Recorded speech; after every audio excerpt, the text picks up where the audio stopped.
Good morning, sir.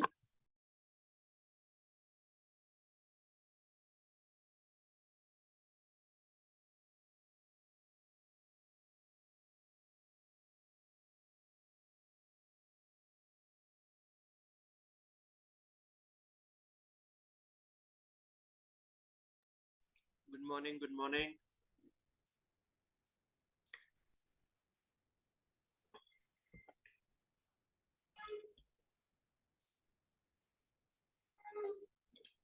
Good morning, Madhu. Good morning, Shivani. Good morning, Kamini. Good morning, Sanjana. Good morning, Krishna. Good morning, Kashish. Good morning, Kushi. Good morning, Kashish. Good morning, Krishna.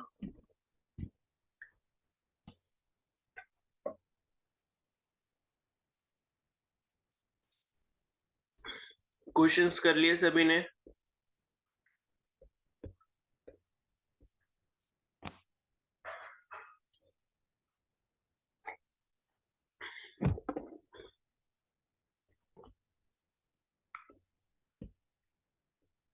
ठीक है। तो कनिष्का, कल वाले में कुछ doubt तो नहीं है आपको, जो लेक्चर था?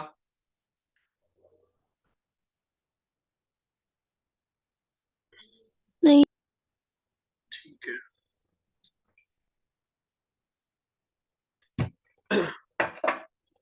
चलो फिर पहले एक दो टॉपिक्स कर लेते हैं एंड उसके बाद फिर ये क्वेश्चंस को डिस्कस करेंगे, ठीक है? एंड सभी को वो इक्वेटोरियल और पोलर रेडियस वाला कॉन्सेप्ट क्लियर है ना, जी की वैल्यू? कोई है ऐसा जिसको नहीं समझ आया या कुछ डाउट है उसमें?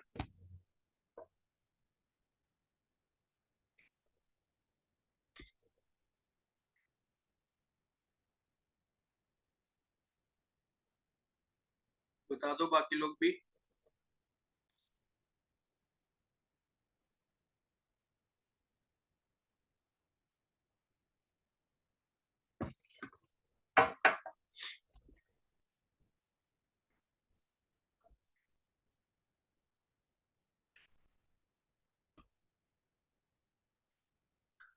स्मृति, आपको क्लियर है?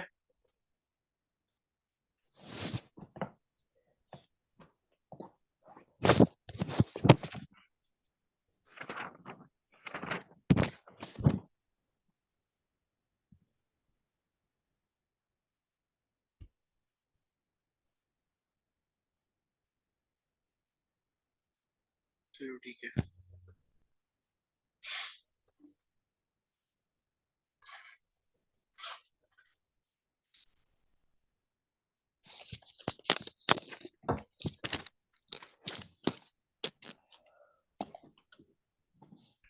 कशिश म्यूट कर लो, या कुछ पूछना है?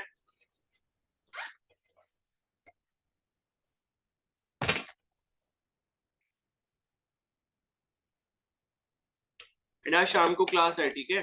अभी थोड़ा बिजी था मैं एक दो दिन से, इसलिए नहीं ले पा रहा था। तो शाम को क्लास है, केमिस्ट्री की होगी। एंड नहीं, आज लेकिन टेस्ट भी तो है।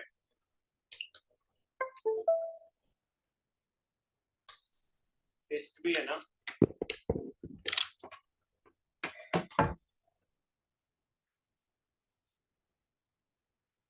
ठीक है, तो एक काम करना, पहले क्लास ले लेंगे 5 बजे से, ठीक है? एक ही सेशन लेंगे, मतलब लगभग 40 मिनट्स का। एंड उसके बाद फिर आपका 6 बजे से टेस्ट होगा। क्लियर है सभी को? 5 बजे से क्लास है, 6 बजे से टेस्ट है।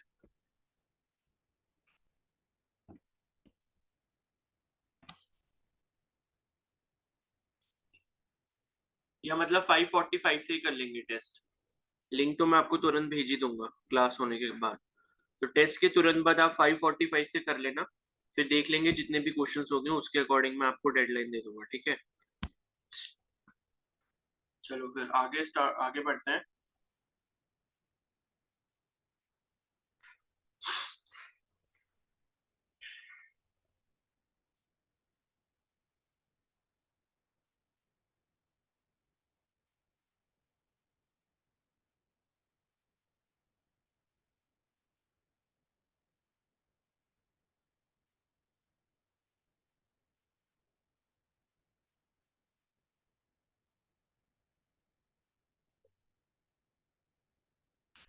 और ये फॉर्मूला प्लीज याद करते चलो, ठीक है? ऐसा नहीं कि एक दिन लास्ट में निकालना है फॉर्मूला याद करने के लिए।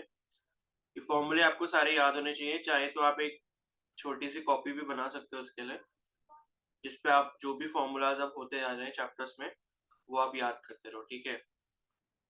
बिकॉज अब क्या है कि जब 12th का सिलेबस आएगा एंड इसमें बहुत ज्यादा फॉर्मूले हैं इलेक्ट्रोमैग्नेटिज्म वाली यूनिट में।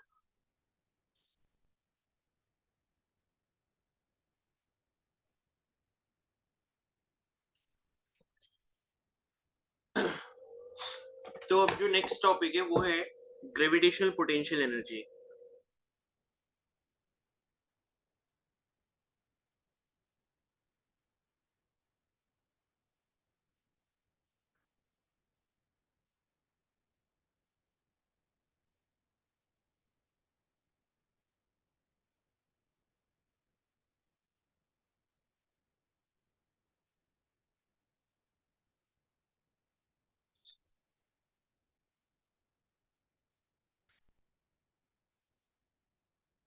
ठीक है, जिसे हम जीपीई बोल सकते हैं शॉर्ट में। एंड देखो, आप potential energy kinetic energy already पहले पढ़ चुके हो। तो पोटेंशियल एनर्जी टर्म से जो आपको समझ आता है वो ये समझ आता है कि भाई किसी भी बॉडी की हम पोजीशन इस तरीके से चेंज कर दें कि उसमें कुछ ना कुछ जो है, जो क्या बोलते हैं, कुछ ना कुछ जो है मतलब एनर्जी स्टोर हो जाए, ठीक है? तो उस टाइप की एनर्जी को हम पोटेंशियल एनर्जी कहते हैं। And जो कोई ऑब्जेक्ट मूवमेंट में होता है एंड उसके अंदर जो एनर्जी प्रेजेंट होती है उसे हम काइनेटिक एनर्जी कहते हैं। जैसे मैंने आपको बताया था कि लाइक एक ऑब्जेक्ट को आप अर्थ के सरफेस से एक हाइट पर ले जाओ और उसको छोड़ दो तो वो अपने आप नीचे आएगी।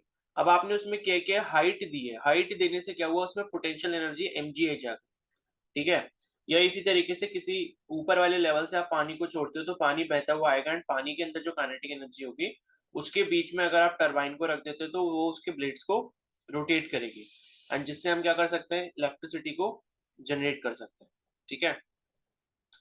तो ये होता है। तो यहाँ पर जो ग्रेविटेशनल पोटेंशियल एनर्जी है उसकी पहले डेफिनेशन देख लेते हैं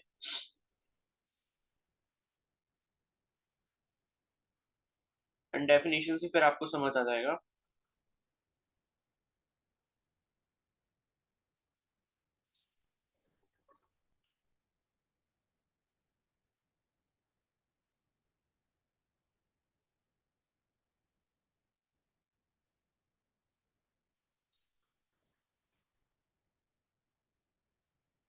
देखो, इसकी जो डेफिनेशन है वो सिंपल सी है कि ग्रेविटेशनल पोटेंशियल एनर्जी या it is the energy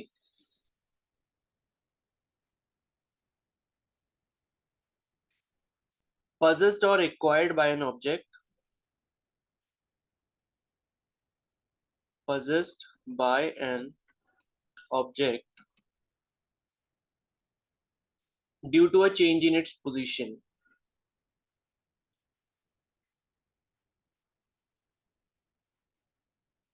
due to a change in its position,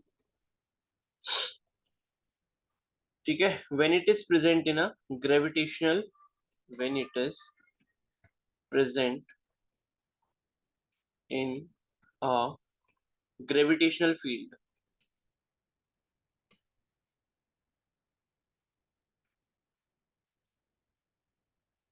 ठीक है? In simple terms, it can be said that gravitational potential energy is an energy that is related to gravitational force or gravity. देखो, ये जो दो लाइनें लिखी हैं इसका मतलब ये है कि it is energy possessed by an object due to change in its position when it is present in a gravitational field। यानी कि बात वही हो गई, बस उसको घुमा फिरा के इस डेफिनेशन में अंदर इन्वॉल्व कर दिया कि लाइक जो मैंने आपको एग्जांपल बताया था कि जो आप पोटेंशियल एनर्जी बेसिकली पढ़ते हो ना mgh वाली, वो आपकी ग्रेविटेशनल पोटेंशियल एनर्जी होती है। बिकॉज उसमें हम जो जी यूज कर रहे होते हैं वो हमारा gravity acceleration due to gravity use हो रहा है। तो कहने का मतलब है कि लाइक कोई भी ऑब्जेक्ट है वो अर्थ के सरफेस के ऊपर रखा था एंड आप उसको उठा के 100 मीटर की हाइट पर ऊपर ले गए, ठीक है? तो आपने क्या किया, उसकी पोजीशन को चेंज कर दिया और वो किस में प्रेजेंट है, ग्रेविटेशनल फील्ड में प्रेजेंट है। क्योंकि 100 मीटर अगर आप ऊपर ले जाओगे तो उस पर जो एक्ट कर रहा होगा फोर्स वो हमारा ग्रेविटी का फोर्स होगा, ठीक है? तो इसका मतलब है कि वो ग्रेविटेशनल फील्ड में भी हो गया, उसकी पोजीशन भी हमने चेंज कर दी, तो उसके अंदर जो एनर्जी स्टोर हो गई वो हमारी क्या होती है, ग्रेविटेशनल पोटेंशियल एनर्जी हो गई, ठीक है? अब इसका जो है फॉर्मूला देख लेते हैं कि फॉर्मूला क्या होता है।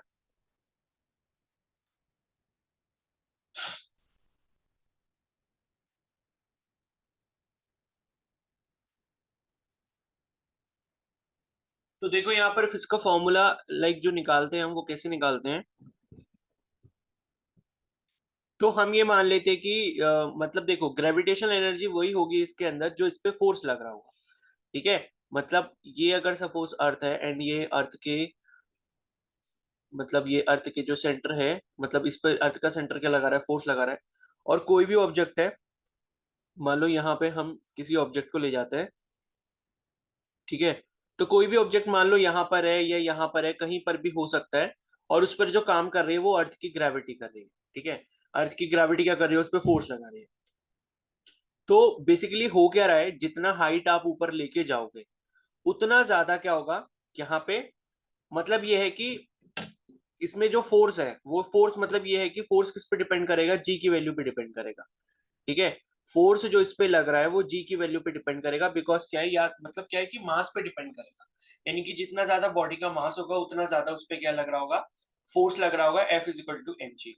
और ये F is equal to M G ही ये वाला एक ऐसा फोर्स है जिसको हम ओवरकम करके इस बॉडी को लिफ्ट कर पा रहे हैं, ठीक है। मान लो कुछ केस ऐसा है कि पहले अर्थ के सरफेस पे जो है यहाँ पर कोई ऑब्जेक्ट रखा हुआ था, ठीक है।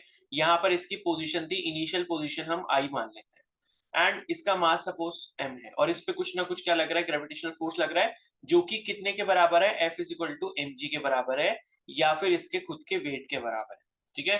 तो वेट जो है इसका एम जी, या फिर हम बोल सकते हैं इसके पे जो फोर्स लग रहा है वो एम जी है, तो वो एम जी फोर्स इसके ऊपर लग रहा है। अब हमने क्या करा, इस बॉडी को ऊपर क्या कर दिया, लिफ्ट कर दिया, ठीक है। अब कुछ कंडीशन ऐसी हो गई कि ये जो मास m था इसको हम यहाँ पर ले आए, और फाइनल पोजीशन अब इसकी यहाँ पर हो गई, मतलब किसी हाइट h तक हम उसको ले गए, ठीक है। तो अब हम अगर इसको हाइट h तक ले गए तो बेसिकली हमने करा क्या, कि ये जो force F is equal to M g, ये किधर की तरफ लग रहा होगा, अंदर की तरफ लग रहा होगा, मतलब अर्थ का जो सेंटर है वो इस मास को खींचने की कोशिश कर रहा है विद फोर्स एम जी। तो इसका मतलब है कि अगर हमें इसको लिफ्ट करना है तो लिफ्ट करने के लिए हमको mg ही फोर्स ओवरकम करना पड़ेगा, ठीक है। और जितना ज्यादा हम mg जो है मतलब लगाते रहेंगे एंड उसके बाद इसको लिफ्ट कर देंगे, तो उतनी ही एनर्जी इसके अंदर जो है स्टोर हो जाएगी, ठीक है। तो यहाँ पर क्या है कि ये जो फोर्स है हमारा F is equal to M g, इसको हम मतलब जनरलाइज टर्म में अगर लिखें तो F is equal to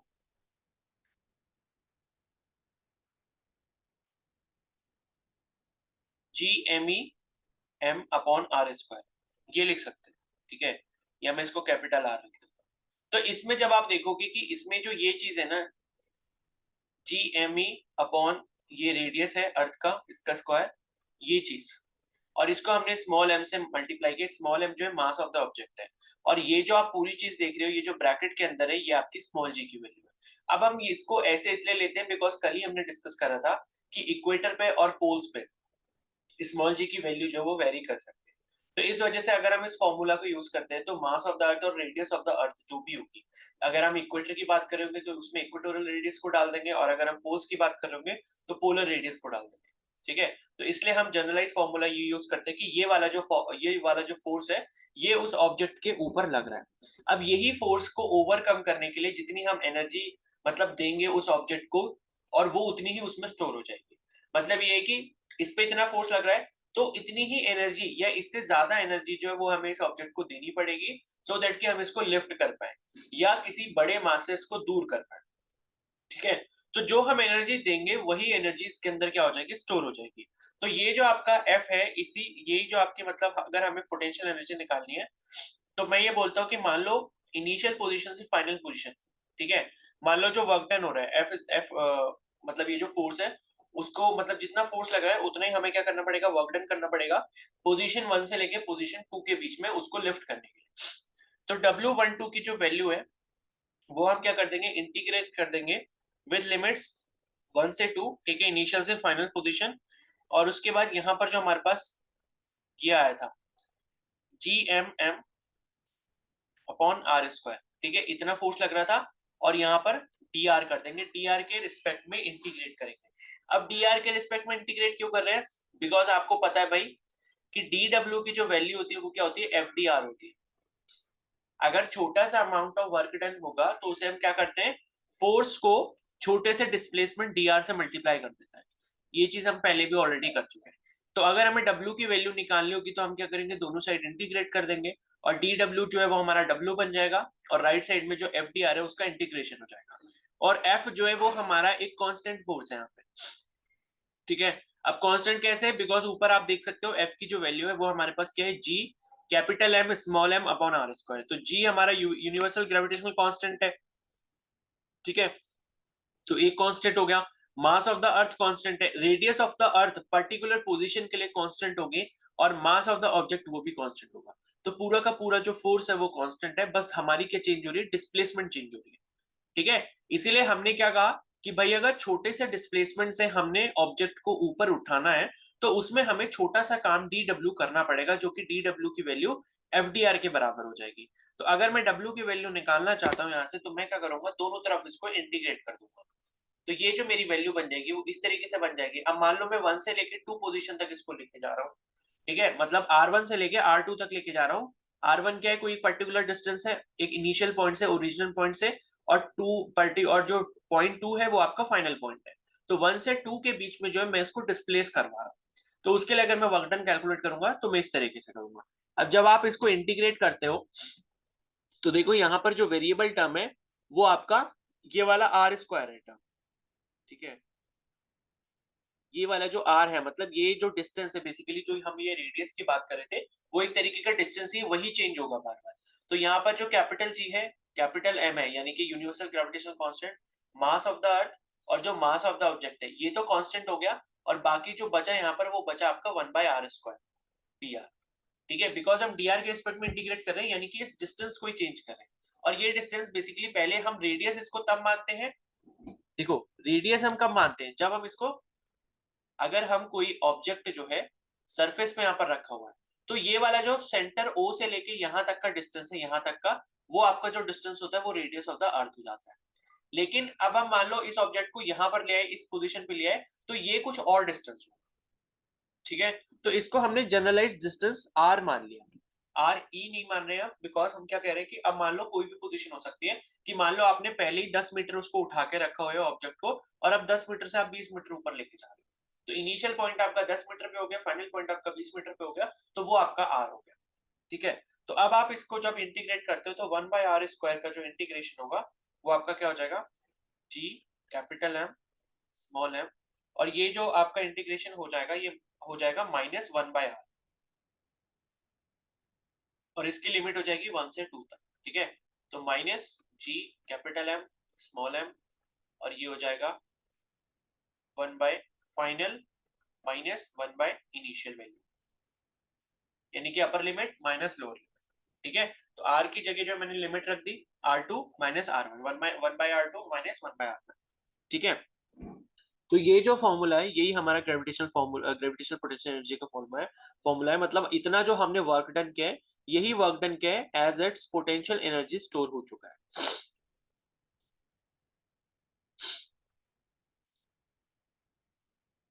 1/r2 -1/r1,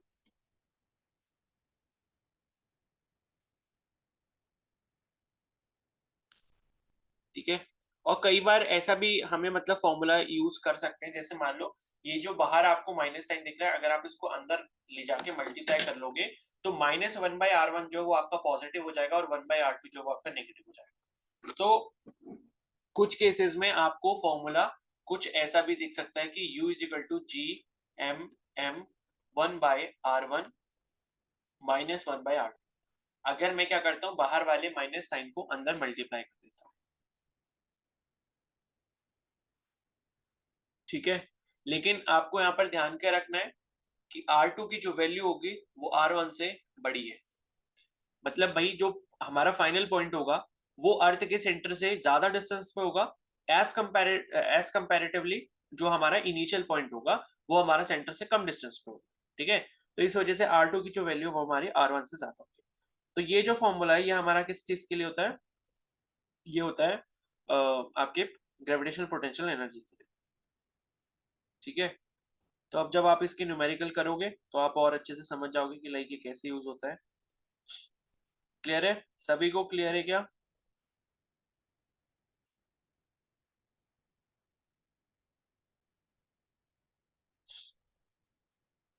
Yes, sir.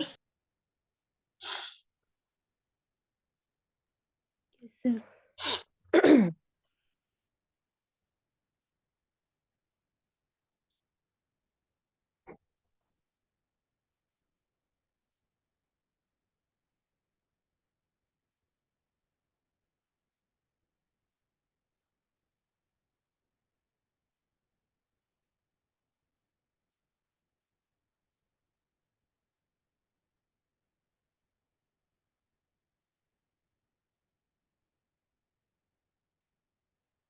ठीक है, तो फिर ये ग्रेविटेशनल पोटेंशियल एनर्जी हो गया।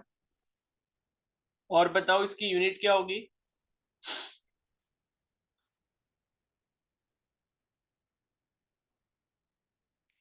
बताओ भाई।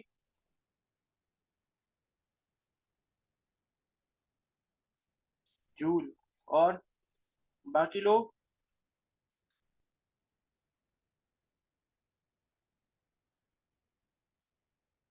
अरे ये जूल की स्पेलिंग JULL नहीं होती है, JOULE होती है।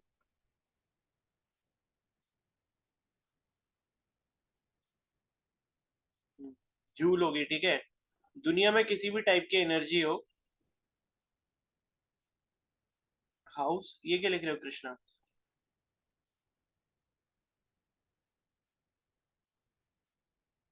ठीक है, जूल हो गया बिकॉज ये एक एनर्जी है। तो लाइक दुनिया में किसी भी टाइप की एनर्जी आपके पास आ जाए, उसकी यूनिट जो है हमेशा जूल ही होनी है। ओके, चाहे वो ग्रेविटेशनल एनर्जी हो, थर्मल एनर्जी हो, हाइड्रो पावर एनर्जी हो, कुछ भी हो।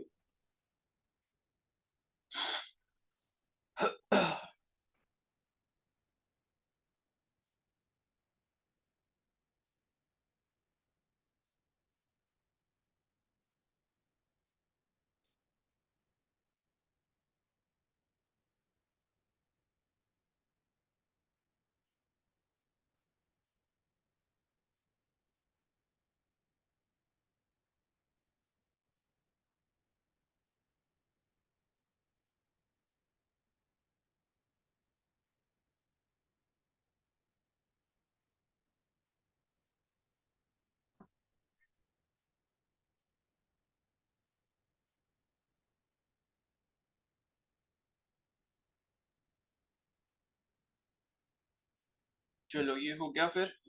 उसके बाद यहाँ पर हम वो देख लेते हैं, Kepler's law of planetary motion, ठीक है। और उसके बाद लाइक एक आधी टॉपिक बचा है, स्केप वेलोसिटी और सैटेलाइट वाला। तो वो हम कल करेंगे। एंड उससे पहले अभी हम क्या करेंगे, जो कल मैंने आपको क्वेश्चंस दिए थे वो डिस्कस कर लेंगे, ठीक है।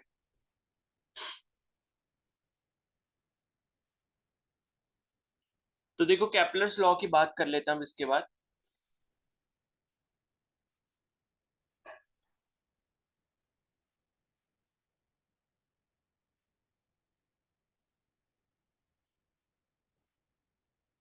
पहली चीज तो ये है कि ये लॉज, आपको तीन लॉज होते हैं, ये आपको याद होने चाहिए, पता होने चाहिए।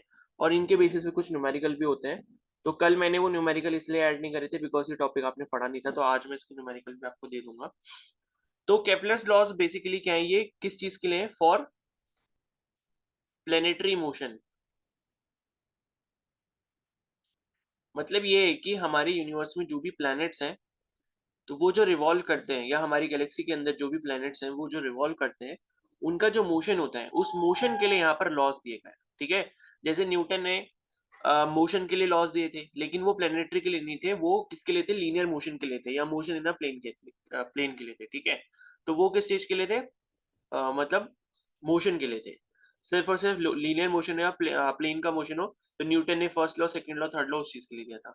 तो कैपलर ने बेसिकली यहाँ पर प्लेनेटरी मोशन के लिए लॉ दिया था। तो पहला जो यहाँ पर लॉ है वो है लॉ ऑफ ऑर्बिट्स, ठीक है। तो ये लॉ बेसिकली क्या कहता है? All planets move in elliptical orbits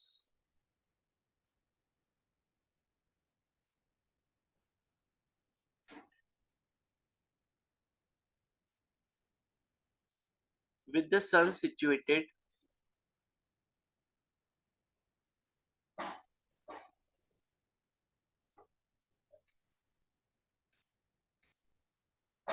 at one of the foci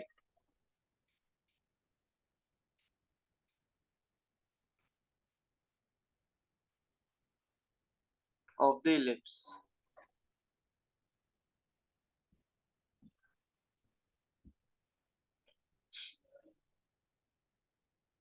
ठीक है, तो देखो पहला लॉ तो बहुत सिंपल सा है। इसका मतलब क्या है कि केपलर ने ये बोला था कि यहाँ पर लॉ ऑफ ऑर्बिट्स का मतलब ये है कि भाई सारे के सारे जो प्लैनेट्स हैं वो इलिप्टिकल ऑर्बिट्स में घूमते हैं। ठीक है, अब जब ये मतलब क्या है कि जो केपलर ने लॉ दिया था उससे पहले लोग ये समझते थे कि भाई जो प्लैनेट है वो सन के चारों तरफ जो चक्कर लगाते हैं वो कैसे लगाते हैं, सर्कुलर पाथ में लगाते हैं। ठीक है, कंप्लीट सर्कुलर पाथ में। और उससे पहले जो थ्योरी थी वो ये थी कि लाइक मतलब क्या है कि अर्थ के चारों तरफ जो है वो सारे प्लेनेट चक्कर लगाते हैं। ठीक है, तो लाइक काफी सारी अलग अलग थ्योरीज इससे पहले भी आती रही हैं। तो लॉ ऑफ ऑर्बिट्स में जो केपलर है उसने ये बताया था कि यहाँ पर जो है मतलब कोई भी अगर इलिप्टिकल पाथ है तो उसमें आप जो है सन को किसी भी एक फोकस पे ले सकते हो उसके, और प्लैनेट जो है उस इलिप्टिकल पाथ में रिवॉल्व करेगा। तो कहने का मतलब यहाँ पर है, देखो इलिप्स का मतलब क्या होता है, इलिप्स ऐसा होता है मतलब सर्कुलर जो है वो आपका कंप्लीट सर्कल जो है वो ऐसा हो गया।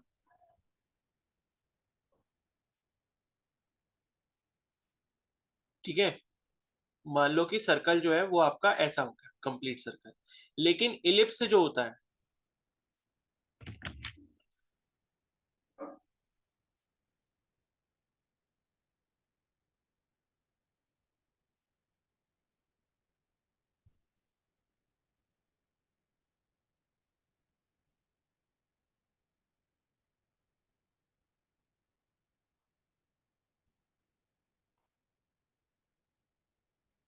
ठीक है, तो देखो कुछ यहाँ पर डिफरेंस लग रहा होगा आपको। तो ये है आपका सर्कुलर पाथ और ये है आपका इलिप्स। ठीक है, मतलब ये है कि पहले ये सोचा जाता था कि जो सारे प्लैनेट्स हैं वो आपके सन के चारों तरफ रिवॉल्व करते हैं एंड उसमें क्या होता है बीच में यहाँ पर सन होता है, लेकिन ये किस में करते हैं, सर्कुलर पाथ में करते हैं। लेकिन बाद में केपलर ने ये बोला कि नहीं भाई ऐसा नहीं होता, यहाँ पर बेसिकली होता क्या है कि सेंटर में तो सन ही रहेगा। ठीक है, चलो ठीक है, वो आपकी बात बिल्कुल सही है कि सेंटर में सन रहेगा, लेकिन जो यहाँ पर प्लेनेट रिवॉल्व करते हैं, नहीं सॉरी, मतलब सन भी जो है वो सेंटर में नहीं रहेगा। सन के लिए इसने अलग पोजीशन बताई इलिप्स के मतलब इलिप्स के बिहाफ पे। तो उसने ये बोला कि भाई सारे के सारे जो प्लैनेट्स हैं वो यहाँ पर किस में रिवॉल्व करते हैं, इलिप्टिकल पाथ में रिवॉल्व करते हैं। तो इलिप्स कुछ ऐसा होता है। इलिप्स का मतलब ये है कि लाइक सर्कल को आप ऊपर से थोड़ा सा कंप्रेस कर दो या साइड से क्या करो थोड़ा सा स्ट्रेच कर दो यानी कि खींच दो। तो अगर मान लो आप ऊपर नीचे से इसको क्या करते हो, कंप्रेस कर देते हो, मतलब ये सर्कल को अगर आप ऊपर नीचे से कंप्रेस कर देते हो और साइड से थोड़ा थोड़ा सा इसको खींच देते हो, तो आपके पास यहाँ पर क्या मिल जाएगा, आपको इलिप्स मिल जाएगा। ठीक है, अब ये इलिप्स मिल गया। अब इस इलिप्स में क्या है, ये जो इलिप्स की स्टडी हम लोग करते हैं बेसिकली कैसे करते हैं,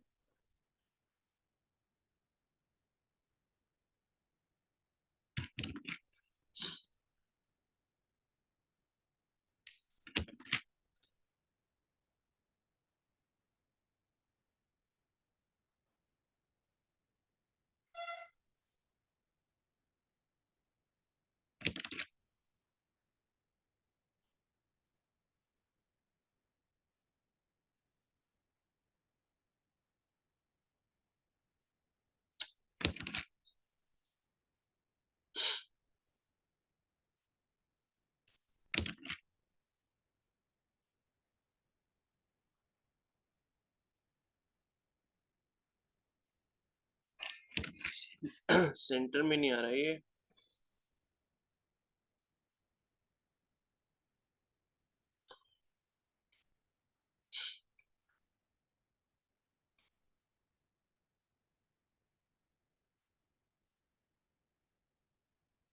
चलो इसको ऐसी, लेकिन ये थोड़ा कंफ्यूजिंग सा लगेगा फिर। ठीक है रुको एक मिनट, इसे सेंटर पे बनाने दो। मतलब आपको समझना कुछ ऐसा है कि लाइक सेंटर से यहाँ एक ही लाइन जा रही है और एक सेंटर से लाइन ये जा रही है। ठीक है, तो यहाँ पर क्या होता है, ये जो इलिप्स वाला फिगर होता है, ठीक है, लाइक मैथ्स में अगर आप इसको पढ़ते हो तो इसकी इक्वेशन वगैरह भी होती है, x square upon a square plus y square upon b square is equal to c square, इस तरीके से करके होती है। ठीक है, तो यहाँ पर क्या, ये जो इलिप्स होता है, तो इलिप्स के यहाँ पर दो फोकस होते हैं, एक फोकस आपका यहाँ पर होता है और एक फोकस आपका यहाँ पर होता है। ठीक है, तो लाइक अगर मैं इसको फोकस वन मान लूँ और इसको फोकस टू मान लूँ, तो ये इसके फोकस पॉइंट्स हो गए। ठीक है, ये इसके फोकस पॉइंट हो गए। तो ये जो आपका केपलर है, केपलर ने बोला था कि भाई यहाँ पर जो सन होगा वो आपके किसी भी एक फोकस पे यहाँ पर हो सकता है। फोकाई जो टर्म यहाँ पर लिखा है, फोकाई का मतलब होता है फोकस का प्लूरल। ठीक है, फोकस का जो होता है क्या होता है, प्लूरल होता है। जैसे सिलेबस होता है, तो सिलेबस का प्लूरल क्या होता है, सिलेबाई होता है। ठीक है, तो यहाँ पर क्या है, उसने ये बोला था कि भाई ये जो मतलब सारे के सारे प्लैनेट्स हैं वो आपके रिवॉल्व करते हैं इलिप्टिकल ऑर्बिट्स में, जिसमें क्या होता है, सन आपका एक फोकस पे होता है, जो कि किसका फोकस होता है, इलिप्स का फोकस होता है। तो यहाँ पर जो प्लैनेट है बेसिकली कहाँ पे रिवॉल्व कर रहा होगा, यहाँ पे। ठीक है, ये जो इसका ये जो पाथ आपको दिख रहा है, ये इलिप्टिकल पाथ जो है, ये इस पे प्लैनेट घूम रहा है। मान लो हम इसको अर्थ कह देते हैं। ठीक है, अब मान लो अगर और कोई प्लैनेट है, जैसे मार्स है, वीनस है, ठीक है, तो वो इसके चारों ओर मतलब और क्या होंगे, एक और मतलब इसके आगे क्या बन जाएगा, यहाँ पर इस तरीके से एक और इलिप्टिकल पाथ होगा इसके चारों ओर। मतलब ऐसे करके काफी सारे क्या होंगे यहाँ पर, इलिप्टिकल पाथ होंगे। एंड इलिप्टिकल पाथ में जो उसका इलिप्स का क्या होता है, फोकस होता है, उसके किसी भी एक फोकस पे, मतलब ऐसा जरूरी नहीं कि मैंने F1 पे बनाया तो F1 पे ही जो है सूरज होगा। यहाँ पर जो सन है वो आपका F2 पोजीशन पे भी हो सकता है। ठीक है, और जो यहाँ पर अर्थ है वो आपकी रिवॉल्व जो करेगी वो इस इलिप्टिकल पाथ में करेगी। तो ये जो है ये आपका पहला लॉ था, जिसे हम क्या बोलते हैं, केपलर्स लॉ ऑफ ऑर्बिट्स। ठीक है, तो ये हो गया। उसके बाद यहाँ पर जो सेकेंड लॉ है वो है law of areas.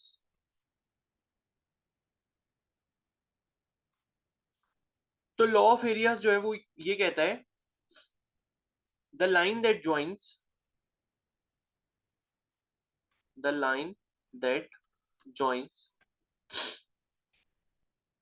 any planet to the sun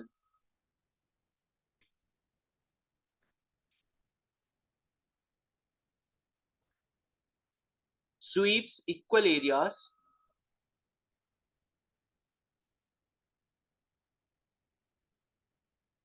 in equal interval of time।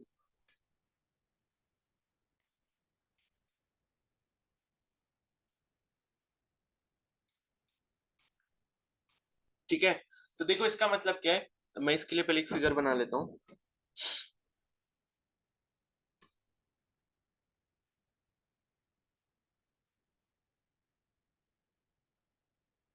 ठीक है, ये मान लो हमारा क्या बन गया, इलिप्स बन गया। अब इस पे क्या है कि इसके एक फोकस पे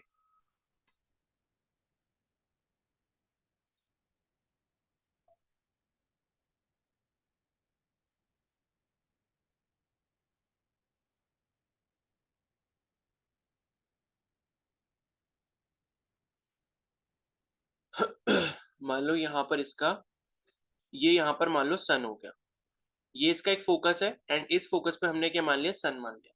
तो अब ये बोल रहा है कि भाई जो लाइन आपकी ज्वाइन करती है किसी भी प्लेनेट को सन से, मान लो यहाँ पर हमारा सपोज प्लेनेट है, और यहाँ पे मतलब प्लेनेट जो है वो इसका मूव कर रहा है किस पे, इलिप्टिकल पाथ पे। तो बेसिकली होगा क्या, मान लो हमने कोई भी एक सिचुएशन ऐसी कंसिडर करी कि यहाँ पर प्लेनेट की पोजीशन है पहले P1, और उसके बाद प्लेनेट जब आगे रिवॉल्व करके इस ऑर्बिट में पहुंच जाता है तो P2 पर पहुंच जाता है। ठीक है, तो किसी भी टाइम पर हमने मान लो टाइम इक्वल टू 0 सेकेंड लिया। अभी टाइम जब हमने स्टार्ट किया तो हमने ये देखा कि भाई प्लेनेट जो है वो P1 पोजीशन पे था, एंड उसके बाद मान लो कुछ टाइम होता है, जैसे कि मान लो यहाँ पर टाइम हो गया आपका 30 मिनट्स हो गया।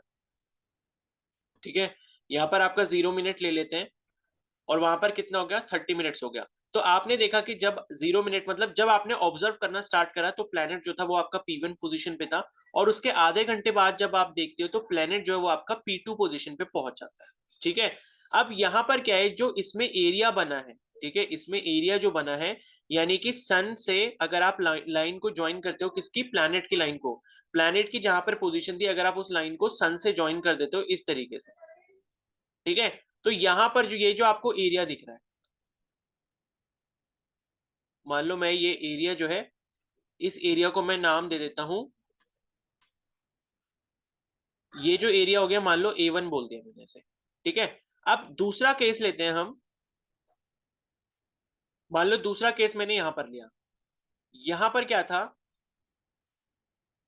मान लो यहाँ पर मैंने कोई और पॉइंट ले लिया P3, ठीक है, P3 ले लिया, उसके बाद क्या हुआ, अब मैंने क्या करा, दूसरा केस ऑब्जर्व करना स्टार्ट करा, पहला वाला केस अब खत्म हो चुका है, अब P3 मैंने फिर से लिया, एंड P3 पर यहाँ पर टाइम मैंने कंसीडर कर लिया कि 0 मिनट हुआ है, मतलब P3 को जब मैंने स्टार्ट किया देखना तो टाइम उस पर अभी तक कुछ नहीं हुआ, उसके बाद क्या है, फिर से क्या हो जाता है, आधा घंटा हो जाता है, तो यहाँ पर मान लो P4 पोजीशन हो जाती है, और टाइम यहाँ पर फिर से कितना हो गया, 30 मिनट हो गया, तो फिर से मैंने क्या करा, 30 इंटरवल पे दो प्लैनेट, मतलब एक प्लैनेट की दो पोजीशंस को फिर से ऑब्जर्व किया।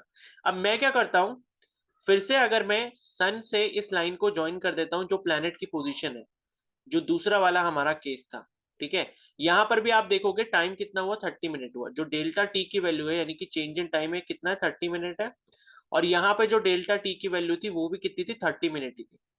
अब यहाँ पर ये जो एरिया बना है, इसको मैं इससे हाईलाइट कर देता हूँ येलो कलर से, तो ये जो लाइन इसने ज्वाइन करी है सन से प्लैनेट की पोजीशन से, और इसके बीच में जो एरिया आया है, अब इस एरिया को मान लो मैंने कह दिया A2, तो सेकंड लॉ के अकॉर्डिंग यहाँ पर जो एरिया A1 है वो एरिया इक्वल टू A2 के बराबर हो जाता है। मतलब ये है, आपने जो डेफिनेशन देखी वो अब आप देख सकते हो दोबारा, तो आपको और अच्छे से समझ आ जाएगी कि the line that joins any planet to the sun sweeps equal areas in equal interval of time, यानी कि अगर आप टाइम इंटरवल सेम लेते हो किसी भी दो केसेस में या उससे ज्यादा केसेस में, आपको बस टाइम इंटरवल फिक्स रखना है, ठीक है, तो टाइम इंटरवल अगर आप फिक्स रखते हो और प्लैनेट की पोजीशन को आप ऑब्जर्व करते हो, इनिशियल और फाइनल पोजीशन को दोनों ही केसेस में, तो वहां पर जो एरिया यहाँ पर स्वीप किया गया होगा प्लैनेट के थ्रू वो बराबर होगा, ठीक है, तो यहाँ पर क्या होगा, जब मान लो ये प्लैनेट है, ये प्लैनेट क्या होगा आपका, किधर आएगा, यहाँ पे आएगा, किसके, सन के पास, देखो ये वाली जो साइड है ये आपकी सन से दूर है, ये वाली जो साइड है लेफ्ट साइड आपकी सन के पास है, ठीक है, तो जैसे यहाँ पर आप देख सकते हो कि भाई एरिया अगर A1 इक्वल टू A2 करना है, इसका मतलब ये है कि जो सरकमफेरेंस का लेंथ है यानी कि आर्क की जो लेंथ है, जब सन के पास प्लेनेट आएगा, सन वाली साइड पे जब प्लेनेट आएगा तो प्लेनेट को तेज घूमना पड़ेगा, और अगर दूसरी साइड पे आप देखोगे जिधर एरिया 2 बनाया मैंने A2 P3 से P4, वहां पे जब सन से दूर होगा प्लेनेट तो वहां पे क्या होगा कि यहाँ पर इसकी जो स्पीड है वो स्लो हो जाएगी, तभी यहाँ पर एरिया जो है वो बराबर हो पाएगा, ठीक है, तो ये होता है आपका सेकेंड लॉ। क्लियर हो गया सभी को, कुछ पूछना है?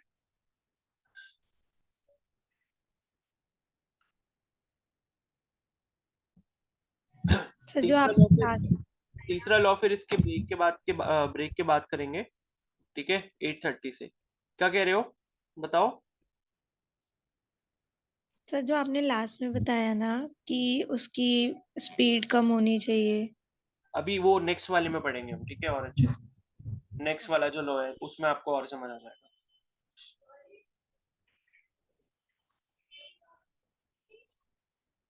ठीक है, फिर 8:30 पे मिलते हैं, फिर नेक्स्ट वाला मैं समझा दूंगा, उसके बाद फिर क्वेश्चंस करेंगे।